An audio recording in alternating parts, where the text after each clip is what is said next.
Փաշինյանի կողմնակիցները կամ երկրպագուները կամ քարոզիչները հաճախ ի պատասխան իմ քննադատության մեկնաբանության մեջ գրում են, կարծելով, որ դա սպանիչ փաստարկ է։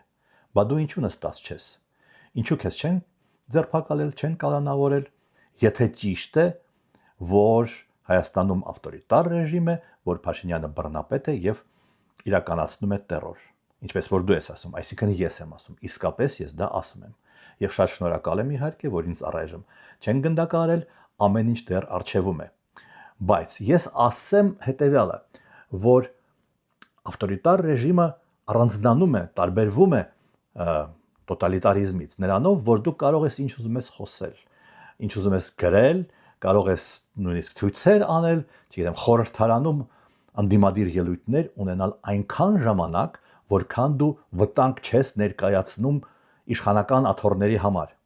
Փաշինյանի աթոռի համար այս պահին վտանգ են ներկայացնում Սրբազան հայրերը, Սամվել Կարապետյանը եւ Գյումրիի քաղաքապետ Վարդան Ղուկասյանը։